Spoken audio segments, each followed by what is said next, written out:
आज आपण मानसशास्त्राविषयी परिचय आणि त्याचे सिद्धांत शिकणार आहोत. जेवढं होईल तेवढं आज घेऊया, बाकीचं आपण पुढच्या लेक्चरमध्ये घेऊया. आता मानसशास्त्र हा शब्द दोन ग्रीक शब्दांपासून तयार झालेला आहे. एक म्हणजे सायकी आणि दुसरा लॉजस. सायकी म्हणजे मन आणि लॉजस म्हणजे शास्त्र. यालाच आपण मनाचे शास्त्र म्हणजेच मानसशास्त्र. आता माणूस आपल्याला दिसतो, परंतु माणसाचं मन आजतागायत कोणाला दिसलेलं नाही. तर आता या मनावर परिणाम होणाऱ्या घटकांचा अभ्यास करू शकतो. यानुसार शास्त्रज्ञांनी अभ्यास करायला सुरुवात केली मानसशास्त्राची. आता मन तर दिसत नाहीये, पण हे मनाचं शास्त्र आहे हे सिद्ध करायचं असल्याने प्रयोग करणं गरजेचं आहे. तर मनावर काही प्रयोग होऊ शकत नाहीत, तर मानव सोडून इतर कोणावर, प्राण्यांवर प्रयोग करून त्या आधारे मानवी मनाचे अनुमान मांडून काही लोकांनी, मानसशास्त्रज्ञांनी प्रयोग करून अनुमान मांडले. त्याच्यानुसार त्यांनी काही सिद्धांत तयार केलेत. आता आपण मानसशास्त्राची व्याख्या बघूया. मानसशास्त्राची व्याख्या म्हणजे मनाचे शास्त्र म्हणजे मानसशास्त्र, ही साधी सोपी व्याख्या आहे. आता जी तुमच्या पुस्तकात आहे ते मन आणि वर्तनाचा वैज्ञानिक अभ्यास, शास्त्रीय अभ्यास म्हणजे मानसशास्त्र, ही आधुनिक व्याख्या आपण म्हणू. आता हे मानसशास्त्र जे आहे त्याची 4 ध्येय आहेत. आता मानसशास्त्रज्ञ हे काय करतात, जर माणसाला मदत हवी असेल, मनाची गुंतागुंत झाली असेल, तर त्याला बाहेर काढण्यासाठी मानसशास्त्रज्ञ उपयोग त्याला हे करून देतात. तर त्याची 4 ध्येय मानसशास्त्राची आहेत. पहिलं आहे वर्णन करणे, दुसरं आहे स्पष्टीकरण, तिसरं पूर्वकथन आणि चौथं आहे नियंत्रण. आता मी एक माझ्या संदर्भात माझ्याकडे आलेली केस मी तुम्हाला या संदर्भात काउन्सिलिंगची सांगते. वर्णन करणे. आता एक क्लायंटची आई आली माझ्याकडे एका मुलाची आणि मला म्हणाली माझा मुलगा काही उपयोगच नाही मुलाचा. सगळ्या मैत्रिणी मला म्हणतात काय तुझा मुलगा असाच आहे, तुझा मुलगा असून तुझ्या मुलाचा काही उपयोग नाही. मला वाटलं आता काय झालं. आता वर्णन कळालं मला त्या मुलाविषयी. मी म्हटलं काय झालं, तर ती म्हणाली माझा मुलगा ना दुचाकीच चालवत नाही, बाकी सगळ्यांची मुलं दुचाकी चालवतात, हा साधा दुचाकी चालवत नाही. म्हटलं ठीक आहे. आता मला कळालं वर्णन काय आहे ते. अडचण काय आहे की मुलगा गाडी चालवत नाही, दुचाकी चालवत नाही.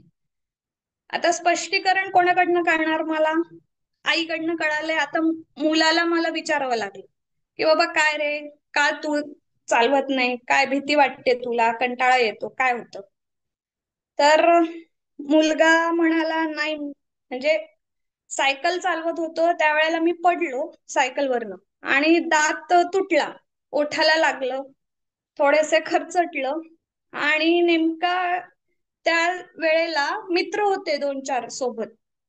त्याच्यामुळे न्यूनगंड त्या मित्रांनी त्याला चिडवलं, त्याच्या दात पडला, सायकल चालवता येत नाही, याच्यावरनं त्याला न्यूनगंड त्याविषयी निर्माण झाला. आणि हेच कारण होतं की तो गाडी दुचाकी चालवायला तयार नव्हता. त्याने सायकलचा बॅलन्स आणि गाडीचा बॅलन्स हे परस्पर संबंध जोडला. हे आता मला स्पष्टीकरण त्याच्या संदर्भातलं कळालं होतं. आता त्याचं वर्तन कधी घडलं हेही मला कळालं.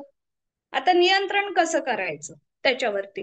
तर आता त्याला काय गरज होती की आईची तक्रार काय होती, तो दुचाकी चालवत नाही. आता आपल्याला त्याला दुचाकी चालवण्यासाठी प्रवृत्त करायचं होतं, वर्तनात बदल करायचा होता की दुचाकी चालवता आली पाहिजे म्हणून. तर ठीक आहे म्हटलं. मग त्याला आधी सांगितलं की बाबा तू थोडा वेळ सायकल चालवून बघ, माझ्या समोर एक 10 मिनिटं तरी सायकल चालव. तो म्हणाला चालेल, हरकत नाही. आधी तयार नव्हता तो, थोडा थोडा नंतर नंतर तयार झाला. म्हटलं ठीक आहे. त्याच्यानंतर मग हळूहळू वर्तनात त्याला कॉन्फिडन्स दिला सायकल चालवण्याविषयी आणि नंतर त्याला सांगितलं की अरे बाबा आता सायकल चांगली चालवता येते, तू पडत नाहीयेस, रस्त्यावर छान चालवता येते, आता तू दुचाकी चालवायला हरकत नाही. असं करून त्याचं वर्तन बदललं गेलं. हा, हे 4 आपली सायकोलॉजीची, मानसशास्त्राची 4 ध्येय आहेत. आता ह्याच्यामध्ये मानसशास्त्राचा इतिहास बघूया. काही शास्त्रज्ञ होऊन गेले, त्यापैकी कांट, प्लेटो, सॉयकट्रेस यांनी मनावर भाष्य केलं. नुसतं भाष्य केलं आणि सोडून दिलं.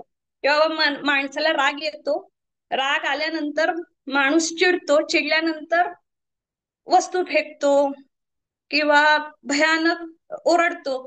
असं नुसतं त्यांनी भाष्य केलं उदाहरणार्थ. आता काही शास्त्रज्ञांनी हळूहळू त्याच्यामध्ये जास्त अभ्यास केला, त्यांचे अनुमान प्रयोग मांडून ठेवले, त्याच्यानुसार ते सिद्धांत तयार झाले. तर आपण काही सिद्धांत इथे बघणार आहोत. पहिला आहे विल्यम वुंट, हे शास्त्रज्ञ आहेत. तर त्यांनी संरचनावाद हा सिद्धांत मांडला. त्यांनी ऍक्च्युअली सायकोलॉजी डेव्हलप केली. ते जर्मन मध्ये होते. 1879 मध्ये पहिली प्रयोगशाळा, मानसशास्त्राची पहिली प्रयोगशाळा यांनी चालू केली. त्याच्यामुळे त्याला मानसशास्त्राचे जनक असंही म्हटलं जातं. त्यांनी काय सांगितलं की मनाचा अभ्यास करायचा आहे ना, मग मनाची रचना समजून घेणं गरजेचं आहे. आत्मपरीक्षणाने सुद्धा आपल्याला आपल्या मनाची रचना समजून घेता येते. म्हणजे आपण भित्रत आहोत, धाडसी आहोत. साधारण आपल्याला आत्मपरीक्षणाने मनाची रचना ही आपण कसे आहोत हे आपल्याला समजलं जातं. हेच त्याचं म्हणणं होतं. त्याच्यावर त्यांनी हा सिद्धांत मांडलेला आहे. मनाची रचना समजून घ्या, मानसशास्त्र समजायला सोपं जाईल, हे त्यांनी थोडक्यात सांगितलं. आता त्याच्या समकालीन अजून एक शास्त्रज्ञ होते, ते विल्यम जेम्स होते. त्यांनी कार्यवाद सिद्धांत त्याच्यावर त्यांनी काम केलं. हे अमेरिकेत होते. विल्यम वुडनी सांगितलं की रचना समजून घेण्यापेक्षा मन कार्य कसं करतं याचा अभ्यास करायला पाहिजे. रचना समजून घेऊन काही उपयोग नाही. मन आपलं कसं कार्य करतं याचा अभ्यास करावा, म्हणजे सोपं पडेल मनाचा अभ्यास करायला. आता वेगवेगळ्या परिस्थितीत आपले वर्तन कसं असतं हे अभ्यासणं गरजेचं आहे, असं त्यांचं मत होतं. आता ह्यांचा जो कार्यवाद आहे हा शैक्षणिक मानसशास्त्र किंवा औद्योगिक मानसशास्त्रामध्ये याचा वापर होतो. उदाहरणार्थ, समजा आता उकाड्याचे दिवस आहेत, भरपूर उकडतंय आणि पंखा काय चालतोय नाही चालतोय पण खूप उकडतंय. अशा अवस्थेत आपलं काम चांगलं होऊ शकेल का? तर नाही होणार. तेच जर आपल्याला एसी जरा लावला तर आपल्या कामावर परिणाम होऊ शकतो. ते काम अधिक चांगल्या रीतीने तो आपण करू शकतो.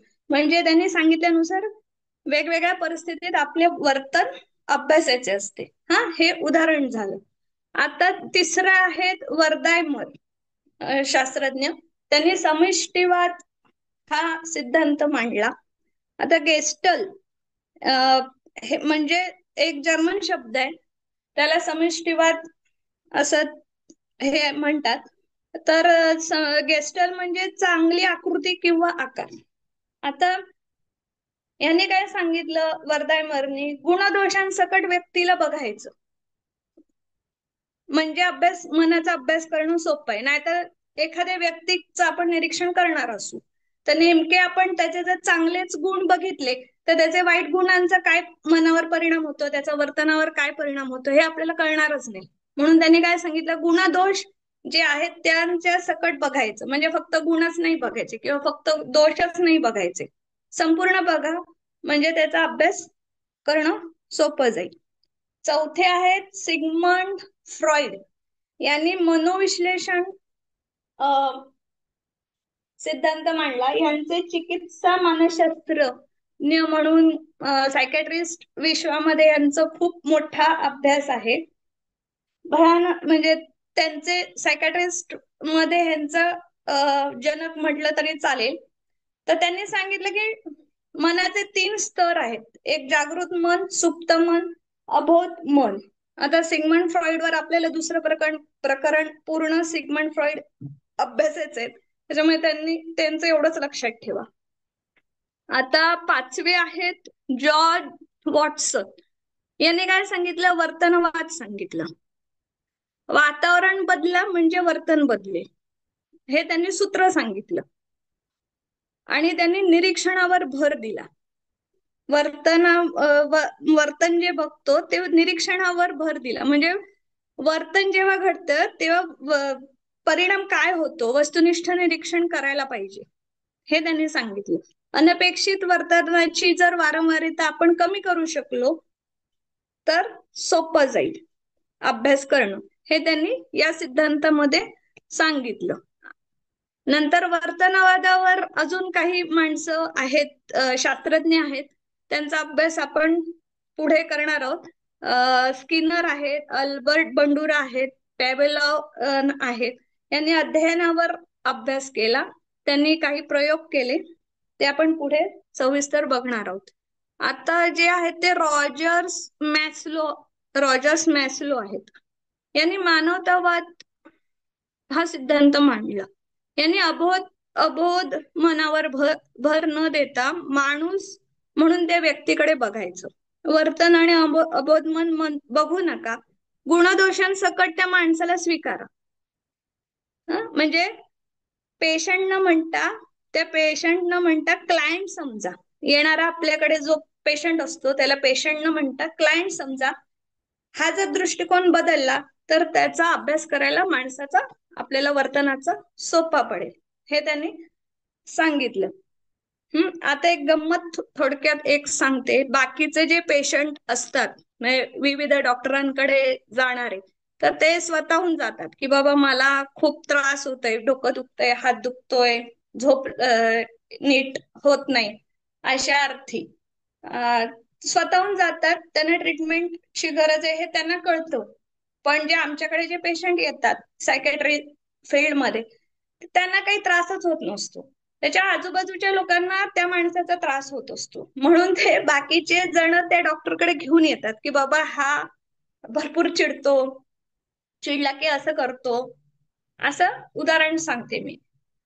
हा, तर आता मॅस्लोने काय सांगितलंय की मानवी गरजा समजल्या की माणूस समजतो. मानवी गरजा ज्या काही आहेत त्या जर आपल्याला कळाल्या तर आपल्याला माणूस अधिक समजतो, असं त्यांचं ठाम मत होतं. ठीक आहे. आता ह्याच्यानंतर आपण बघूया मानसशास्त्राची तत्वे. काही तत्वे आहेत. एक आहे मानस भौतिक, ओळीने बघूया आपण. पहिला आहे मानस भौतिकी आहे. आता ह्याच्यामध्ये शरीर आणि मन यांचा एकत्रित अभ्यास केला जातो. आता शारीरिक जी प्रतिक्रिया आहे ती मानसिकतेवर अवलंबून असते आणि मानसिकतेची सॉरी शारीरिक प्रतिक्रिया ही मानसिकतेवर परिणाम काय होतो, तसंच उलट मानसिकतेचा शारीरिक प्रक्रियांवर काय परिणाम होतो हे याच्यात बघितलं जातं. आता एक साधं उदाहरण देते. शारीरिक ह्याच्यावर मानसिकतेचा कशी बदलते आपली, शारीरिक प्रतिक्रियावर मानसिकतेवर काय परिणाम होतो. आता उदाहरणार्थ आपला समजा दात बसवला, एखादा कॅप लावली दातावर, तर थोडे दिवस ते अडखळतं, काहीतरी वेगळं वाटतं आपल्याला. म्हणजे ते बोलताना वेगळं वाटतं, चावताना वेगळं वाटतं, काहीतरी असं थोडस अस्वस्थता येते त्या एका दातामुळे. तर ती नंतर नंतर एक 2-3 दिवसानंतर ती आपल्याला सवय होऊन जाते. म्हणजे आपली मानसिकता बदलते की नाही हे ठीक आहे, दुर्लक्ष करतो की हा ठीक आहे, हा दात असाच आहे, थोडासा पुढे येणार आहे, मागे होणार, दुर्लक्ष करतो. याचाच अर्थ काय होतो, शारीरिक आपण मानसिकता बदलतो. शारीरिक जो प्रतिक्रिया असते, आता दुखत असेल, अंग दुखत असेल तर आपण म्हणतो की ठीक आहे आता नाही दुखत आहे, म्हटलं की हा नाही दुखणार अंग, असं ते आहे. आता दुसरा आहे उलट बघूया, मानसिकतेचा शारीरिक काय परिणाम होतो, प्रतिक्रियावर काय होतं. आता समजा आपल्या घराच्या बाजूच्या घरामध्ये 8 दिवस किंवा 10 दिवस सतत आवाजाचं काम चालू आहे, रिनिवेशनचं काम चालू आहे, ठाक ठूक ठूक ठाक असा सतत आवाज येत असतो. ती आपल्या कानाला सवय होते, शरीराला ती सवय होते. नंतर ते आवाजामुळे आपल्याला काय होतं, भरपूर कानावर आघात होतात आवाजाचे, कान नकोसा वाटतो तो आवाज, डोकं दुखतं, सुचत नाही काही, असे आपल्याला शारीरिक परिणाम होतात. पण नंतर एक 8-10 दिवसानंतर त्याची आपल्याला सवय होऊन जाते. आणि अचानक ते म्हणजे एक दिवस जर त्या कामगारांनी ब्रेक घेतला, एक 10-12 दिवसानंतर एक दिवस सुट्टी घेतली, तर आपल्याला त्या समजत नाही, म्हणजे असं असं चुकल्यासारखं वाटतं. अरे अच्छा, तो आवाज नाही आज, पण तो आवाज असेल तर चांगलं म्हणजे एवढं काही वाटत नव्हतं आपल्याला असं. त्याचा उदाहरण मी सांगितलंय. आता दुसरं आहे ते दृष्टी संवेदन. दृष्टी संवेदन म्हणजे आपल्याला जी वस्तू आपण बघतो, समोर दिसणारी वस्तू जशी आहे तशी आपण आपल्या ह्याने बघत असतो आणि त्याचा आपण अर्थ लावत असतो. जी एखादी वस्तू जर आपण बघितली आणि त्याला आपण जो काही आपल्या ह्याने अर्थ लावतो, त्या प्रतिक्रियेला आपण दृष्टी संवेदन म्हणतो. आता ह्याचं उदाहरण लहान मुलांमध्ये आहे बरं का. लहान मुलांना म्हणजे जी अगदी लहान असतात 2-4 वर्षाची, त्यांना आपण बोलीभाषेतनं ते लक्षात ठेवतात. पाणी हवंय का, मग पाणी आपण त्यांना भांड्यातून देतो, मग हे भांड आहे हे आपण जेव्हा सांगतो तेव्हा ते लक्षात ठेवतात इमेजेस द्वारे, की हे भांड आहे मग हे भांड असंच असणार अशा अर्थी. आणि नकारात्मक जर दृष्टी संवेदन असेल तर आपण नकारात्मक हे होऊन संवेदन होतं आपलं. आणि सकारात्मक दृष्टी संवेदन असेल तर ते सकारात्मकता आपली म्हणत असेल तर दृष्टी संवेदन सुद्धा सकारात्मक होतं. एक तुमच्या पुस्तकामध्ये एक चांगलं त्याचं एक उदाहरण दिलंय, हे सगळ्यांना दिसतंय. ओके, हा, असं चांगलं दिसतंय. हे तुमच्या पुस्तकामध्ये उदाहरण आहे. आता प्रत्येक जण जर ह्याच्याकडे बघितलं तर प्रत्येकाला थोडस काहीतरी वेगवेगळं दिसेल. ह्याच्यामध्ये काय दिसेल तर हा जो डार्क, थोडक्यात सांगते, हा जो डार्क भाग बघितला, नीट बघितला, तर दोन माणसं, कपाळ, नाक आणि हनवटी, तोंड, हा, आणि हा गळा, असे दोन माणसं एकमेकांकडे बघतायत असं काही जणांना दिसेल. पण काही क्षणात काही जणांना जर नीट बघितलं आपण तर त्याच्यात दोन आकृत्या आहेत. एक तर हे दोन माणसं आहेत आणि हा जो पांढरा भाग आहे हा जर आपण बघितला तर आपल्याला एक समई सारखं चित्र दिसतंय. ठीक आहे, हे दृष्टी संवेदन म्हणजे हे दिसल्यानंतर आपण काय अर्थ लावतो, वेगवेगळा अर्थ असू शकतो. आता उदाहरणार्थ हे जर मी तुम्हाला दाखवलं तर कोण म्हणेल हे गोल आहे, कोण म्हणेल लाल डबी आहे, कोण म्हणेल ही ज्वेलरीची डबी आहे. प्रत्येक जणाचं संवेदन त्याच्याकडे बघण्याचं हे वेगवेगळं असतं. हा, आता दृष्टी संवेदनामध्ये काही नियम दिलेत. तर एक आहे समीपता, दुसरा साधर्म्य आणि तिसरा पूर्णत्व. आता समीपता म्हणजे काय, ज्या वस्तू एकमेकांच्या जवळ आहेत त्यांचा आपण एकत्र गट करतो.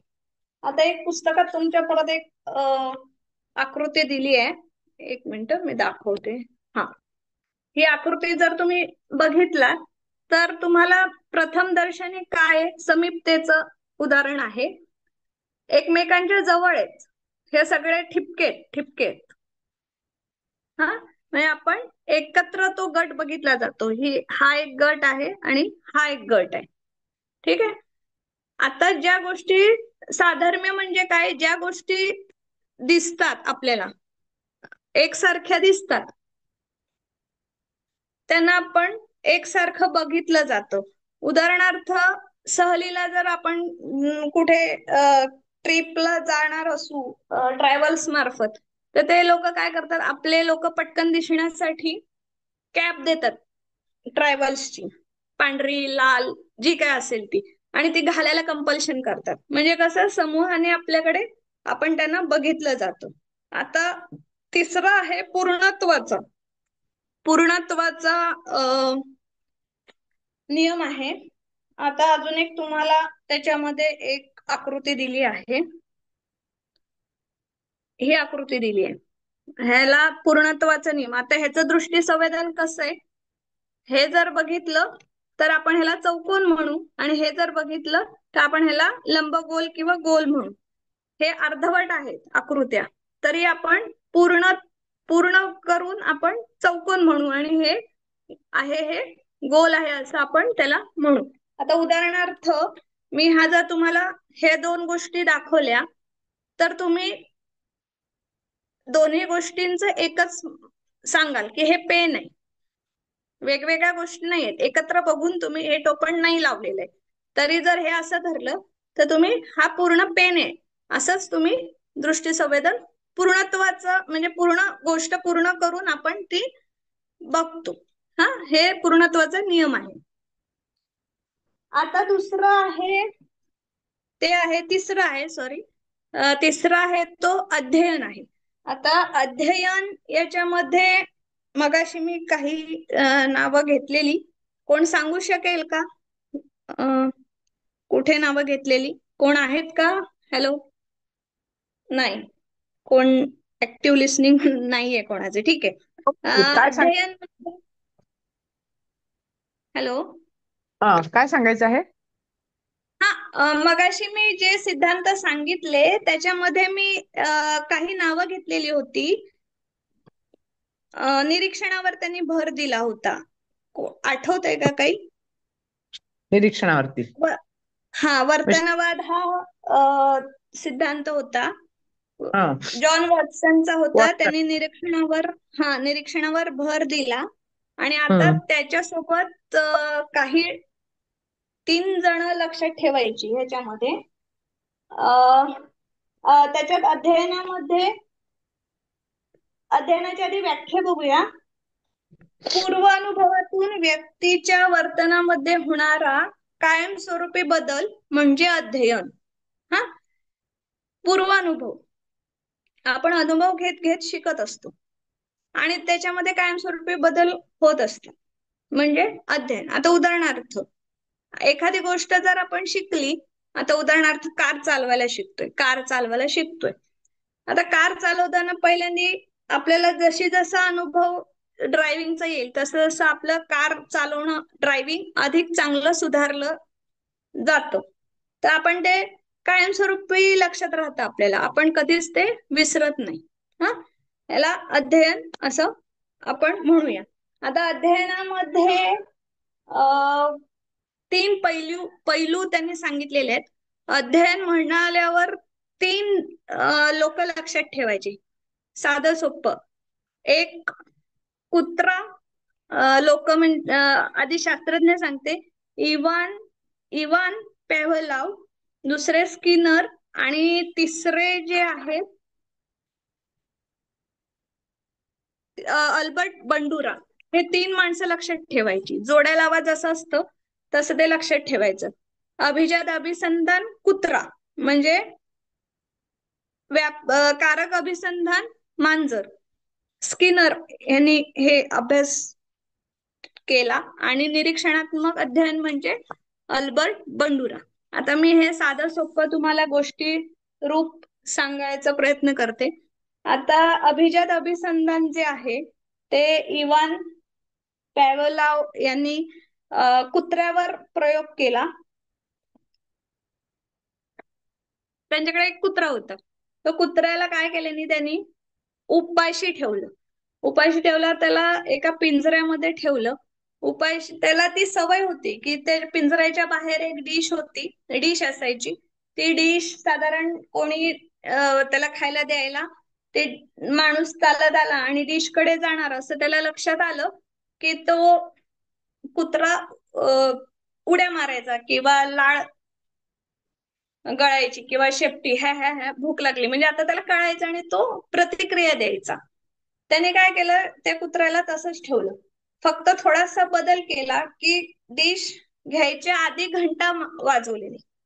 घंटा वाजवल्यानंतर त्याला कळालंच नाही आणि घंटा वाजवल्यानंतर त्यांनी हे केलं की ती डिश उचलली आणि त्याला जाऊन खाणं घेऊन आले.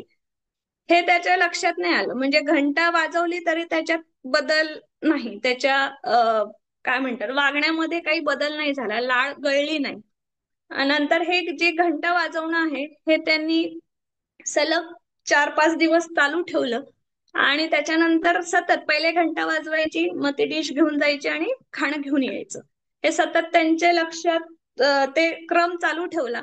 त्याच्यानंतर कुत्र्याच्या असं लक्षात आलं की घंटा वाजली की आपली जेवणाची वेळ आपल्याला काहीतरी खायला मिळणार आहे. ज्या ज्या वेळेला दिवसभरात त्याला खायला देत होते त्या त्या वेळेला ती घंटा वाजवायची आधी, हे ते दिवसातनं सारखं करत होते आणि ते कंटिन्यू चालू ठेवलं.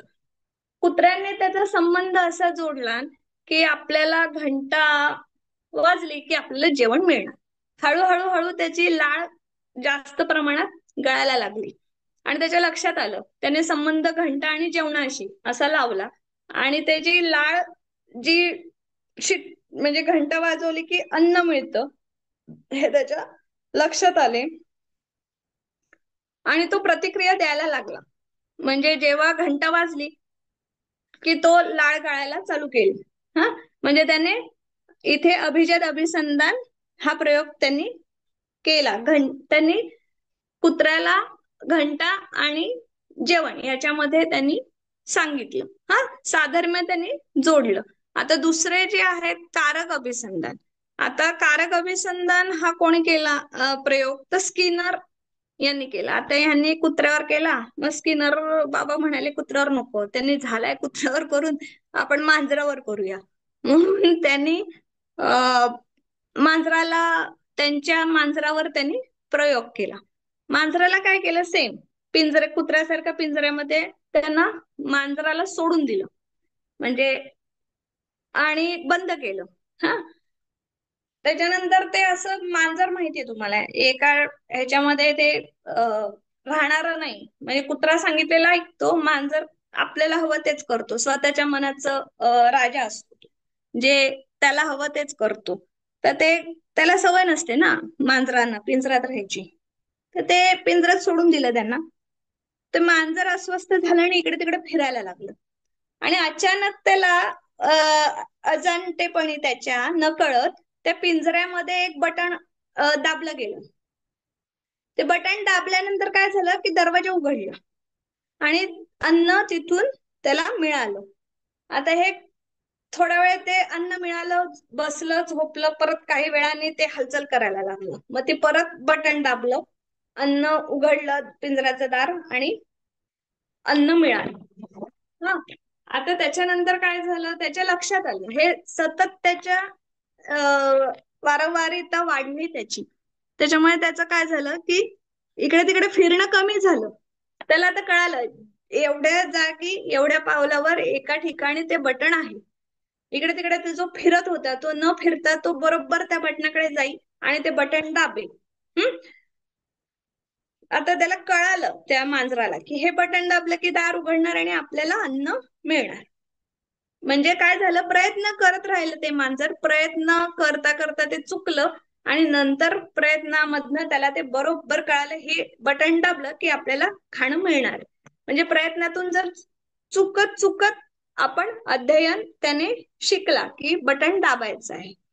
हा, म्हणजे आपण कोणत्या वर्तनाचा परिणाम काय होतो याचा अनुभव त्यांनी त्या मांजराला कळाला. हा, नंतर आहे निरीक्षणात्मक अध्ययन आहे. आता या दोघांनी पहिल्या यांनी कुत्रा मांजर याच्यावर प्रयोग केला. आता ह्या बंडूरा म्हणाले की कुत्र्यांवर नको मांजरावर नको, आपण आता माणसांवर प्रयोग करूया.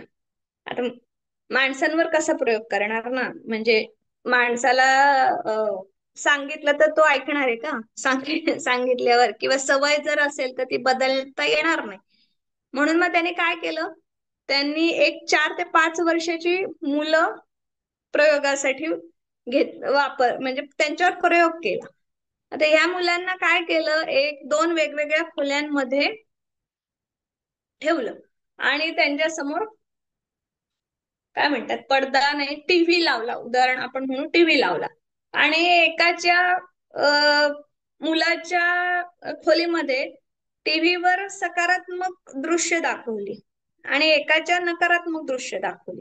सकारात्मक म्हणजे काय, एक व्यक्ती येऊन त्या लहान बाळाला आई मिठी मारते, शेक हँड करते, तर थोडक्यात प्रेमाने वागवते त्याला, सकारात्मकता त्याच्यामध्ये दिसली.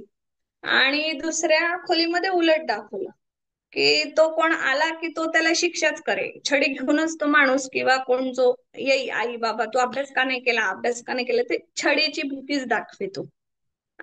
त्याच्यामुळे आता ह्या दोघांनंतर एक का दोन थोडा वेळ त्या दोघांना खोलीमध्ये ठेवलं आणि त्याच्यानंतर बाहेर काढलं त्या दोन्ही मुलांना. अर्ध्या तास एक तास ठेवलं, तेच तेच सतत त्यांना दाखवलं गेलं टीव्हीवर, सकारात्मक आणि नकारात्मक दृश्य. आता त्याच्यावर जो एक होता, हो सर शेवटची 9 मिनिटं, येस सर. शेवटचा जो एक मुलगा होता, आपण एक नंबरचा सकारात्मक मुलगा असं म्हणूया. त्या एका खोलीमध्ये जो सकारात्मक दाखवलं आणि त्या दोघांना बाहुली दिली हातामध्ये, तर ते एका मुलाने जे सकारात्मक सगळं बघितलेलं असतं त्याने त्या बाहुलीला छान जवळ घेतलं, हाताशी त्याला कुरवाळलं.